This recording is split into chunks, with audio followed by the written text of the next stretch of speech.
Throw gang, we are joined by the suiting Sultan, the Lord of the Lapel, the Baron of the Black Tie, the Overlord of Oz. Not from Sydney, but call him Sweeney because he keeps it double-breasted.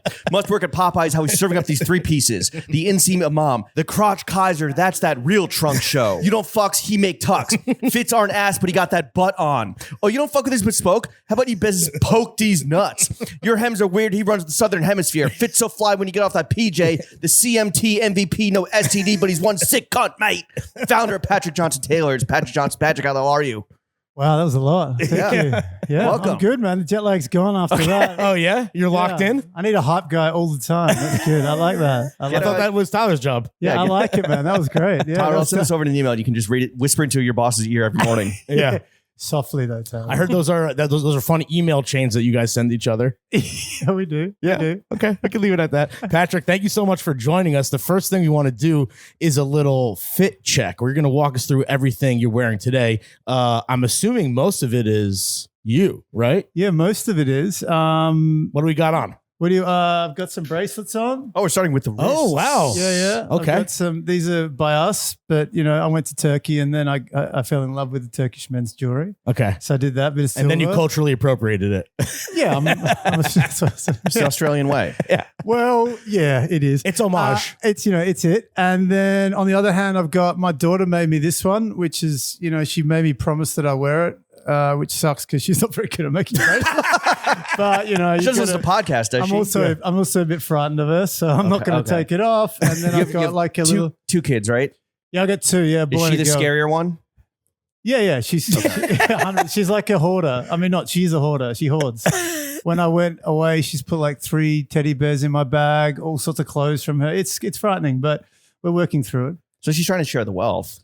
I don't know what she's doing. I'm not sure. She confuses me, but what's her end game here? What's that? Like, what's her end game? Well, let's chat in 10 years. Let's see if I'm still alive. But no, she's sweet. So I got that. I got my watch on. It's like Cartier tank.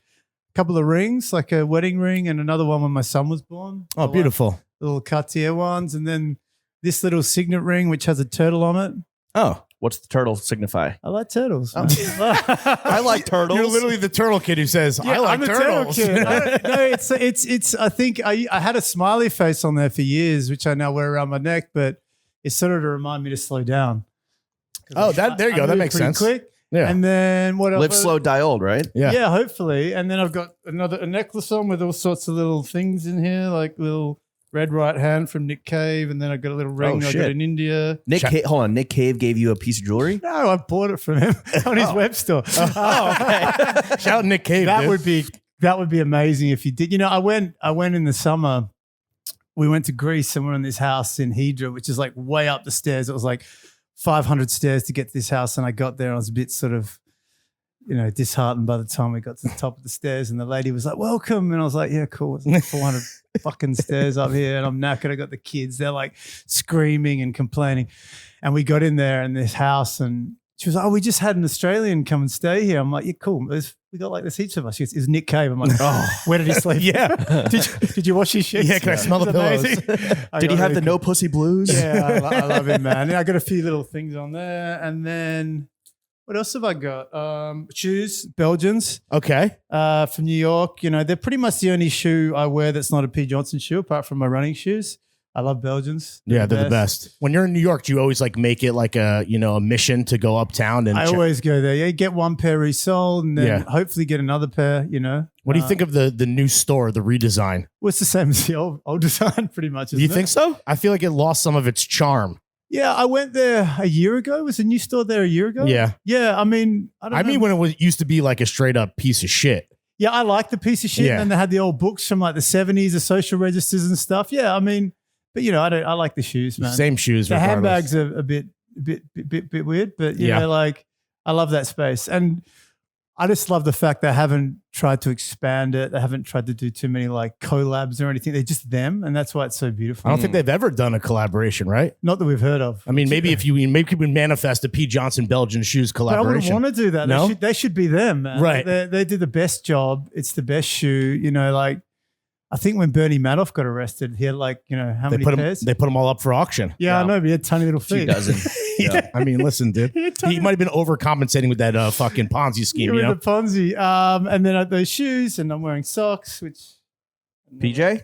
Oh, they got my initials on. I think I bought these from Land's End. Okay. I love Land's End. Little high-low action. Yeah, well, is it low? I don't know. By the time it gets to Australia, it's expensive. Oh, true. The shipping, yeah. Yeah, and then what am I wearing here? I got a seersucker suit on. It's a wool seersucker. It's sort of like the jacket's made in this sort of forestier style.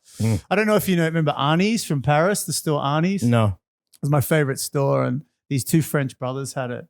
And it was incredible. Like it was a tailor, like a country kind of tailor thing. It sounds really stuffy and all, but it was the coolest thing ever. The store was amazing.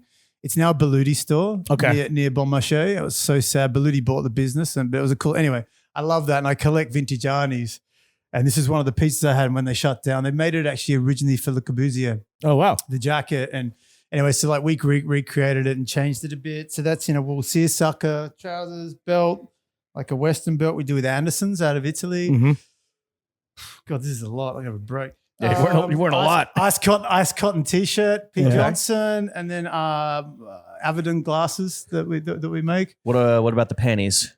Oh, under here? Yeah, I don't down know. under. I've got no idea. My sister buys me every year for I'm a Christmas Eve baby, so she buys me for that my sucks. birthday. I'm sorry. Yeah, I mean it's okay. I'm Double like, dip. Wait, but down. I'm old enough now. Like it's okay. But in the Southern Hemisphere, it's Boxing Day, no? No. It's still Christmas Eve. Oh, okay. Yeah, It's not Boxing Day's backwards the like day that. after. I know. I made a bad joke. Oh yeah. Cool. Sorry, that was a good one. So your sister buys you underwear as a combination. She buys me like a dozen pairs for my Christmas birthday. one per month. But I don't for the know where year. from. They used to be from American Apparel. Okay. And what are they now? I don't From some other sex criminal? Not. Which that was kind of sexy, American Apparel, right? Yeah, if you're a fucking Sexy 12-year-old and girl. Really creepy, like Yeah, anyway, exactly, dude. So I'm glad they're not from there, and that's it. That's me done. Oh, I've got this cotton cashmere sweater that I thought it was going to be cold today. So that's it. That's me. There it You're is. sipping on a bottle of Poland Spring Yeah.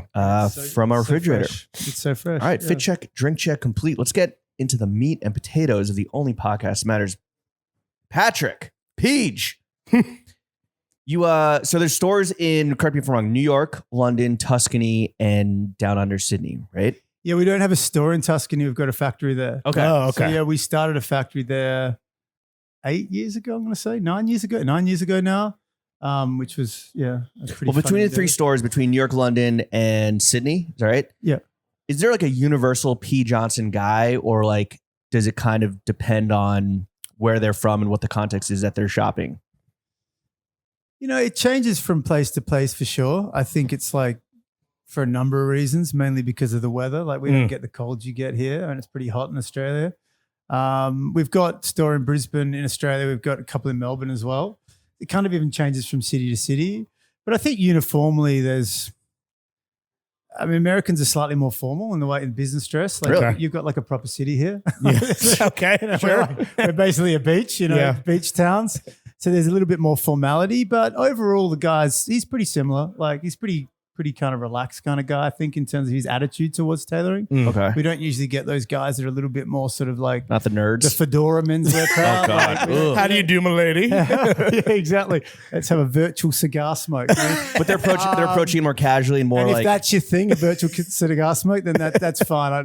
Don't hate on me, but that's weird. so that's more of a casual approach to tailoring. I think so. It's like a pragmatic kind of casual approach, I suppose. Aussies on a whole are pretty pragmatic in the way they approach things. They're pretty. That's not necessarily the word I would use to describe them. What would you use? Sick cunt, probably. Yes, That's 2 words. Yeah. True, that is there 2 are words. Some of them we've got. Wow. Keep a count on how many times just you made me feel like I'm at home. Yeah. So yeah, I think the guys like that. I mean, it varies though. We have older clients, younger clients, everything in between. But I think overall they're generally pretty relaxed. What location has the best dressed customer? The single best dressed customer. No, like Just yes. overall. I'd probably say, New York's pretty hard to beat. Yeah? In terms of like, I think some of the best dressed men in the world are in New York. Like, Really? oh yeah, for sure. Like, I go uptown and you walk in the park there and you see those guys. You're like, incredible the way they're dressed. Is that because they're like not trying at all? And not working quite often. I think that's the other one. Not stressed. No, I think it's just like the grooming's amazing. I think there's this sense of purpose, like in terms of like the clothing looks like they belong to them. You're in a major city where there's a real reason to get dressed up like that, and there's a history too. You know, we're a pretty young country in terms of in the sense of being Western colonized country, Australia. So we're still kind of young and learning in that sense. Young, dumb, and full of cum. Yeah. As we all once were. Yeah. Some of us still. You got to start somewhere. Which location would you say has the cheapest clientele? The cheapest clientele. Yeah, who's just coming in and like London? really? Brexit. Yeah. I mean, those guys. No, I mean, I don't know, man. Probably London, I suppose. I don't know. Does the London customer turn their fucking stiff upper lip and nose up at an Australian tailor? I think a bit like in London. There's that thing when we open there because we're sort of, you know, I just go into everything with a lot of enthusiasm, and you go and some guys are like, oh, what's an Australian doing here? You're like, fuck off. I'm just doing my thing. You don't have to come and buy stuff here. Right. There's a bit of that, but then I think after the years you kind of wear them down and then they ignore you a bit. But yeah, there's a little bit of that. But like there's a bit of that everywhere. Actually, I'd say in the States there's not. Everyone's enthusiastic here. They're like kind of happy for you, but there's a bit of that in the UK, but it's always, you know, it always rains there, man. Like, in London, was there a learning curve to like get like that traditional Savile Row kind of like stuffier like tailoring, like to get those guys to maybe dress down a bit?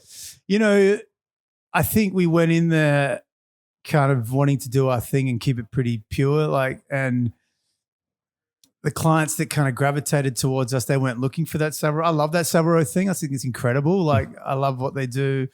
That true bespoke Savile Row scene, you know, which I think that should only really be used on Savile Row, that word, but it gets used everywhere, but anyway, whatever. I love what they do. It's amazing, you know, but we do something different. And we got a lot of clients, mainland Europeans mainly are our bulk of clients in London, like a lot of Spanish, a lot of Italians and things that want something a bit softer and a bit more relaxed.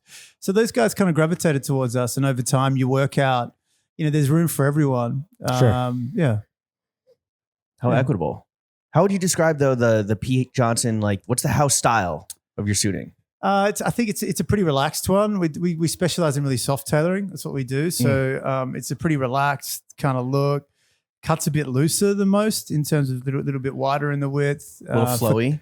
For comfort, got some flow. Like we got to move around. Yeah. So that's like the house kind of style is generally want to relax, but you know we kind of approach it with all of our clients. You know, you're going on a bit of a journey, and you're kind of trying to take them on that journey. And some of them come to us and they want like a really skinny suit, and you're like, you know, off the bat, I'm not going to go, what are you doing like an idiot? But who wants a skinny suit? Well, there's people that do, you know. Spaniards. You know, there's people that do. Italians. But like, have you tried a pair of trousers on in Italy? Like it's painful. We're familiar. Man. Like, the rise is that high. Not for me. But you go on that journey with them, right? And you go, cool, let's work it out and let's get you to a place where you're dressing in a way that's probably a bit better for you. I mean, there's a reason why most of the best dressed people in the world are in their sort of 70s, right? It takes time, but it's about going. They're not trying to fucking, tighten up on their cock. Yeah, exactly. They understand. Or maybe by that age you do. Your balls are hanging your balls are by your knees. You need some room. You know, you need a different rise. Yeah, you want to go on that journey with the customer and sort of get them to a point where they're dressing and in a way that they look really comfortable and they're happy and all that. And that can take like nothing, or that can take a long time. So you got to kind of go down that journey and not be too forceful. I don't like when people go, you should wear it like this. You should do that. Rules around clothing are ridiculous. Like, right. It's a ridiculous concept. Do young men, when they come in, do they feel like, I mean, you've been doing this for a while. When young men come in, do they kind of feel like they know what they want, or are they open to that guidance? But now that, you know, everyone's an expert, everyone can just like go online and read up and do their own research. But when they come in, are they like hard and set on what they want? And you're like, actually, that's maybe not best for your body type or for like the context you're trying to get dressed for? Yeah, I mean, some people come in with like full Pinterest boards, right? And like their mother-in-law fucking there. Losers. Like bringing a picture to the barber. And their mother-in-law, like and you're like, haircut. mate, you are going to have a shit one. This is going to take forever. Like some people come in with that attitude, but mostly I think, listen, like what we do, you know, like I liken it to like, you know, when you're walking down the street and you're having a good day and maybe you're not wearing your AirPods for once and you're walking down and you're feeling really good and you got that little movie playing in your head. Okay. And the best version of yourself. like what we're trying to do when we get you into one of our spaces is try and work out what that movie is, right? Oh, so And you're then encouraging main character syndrome is what you're saying. Obviously. Right. But you know what I mean? We're trying to work that out and get that out of people. And it's different for everyone. And we try and create environments that people feel really comfortable doing that in. It's not like a hard and fast retail environment. It's pretty relaxed. Like our clients will hang out in our showrooms a fair bit. They can feel comfortable. They're not like looking like some English clubhouse with old leather, or they're not trying to be, they're just very, us kind of spaces that hopefully people feel pretty comfortable in, but also a bit inspired.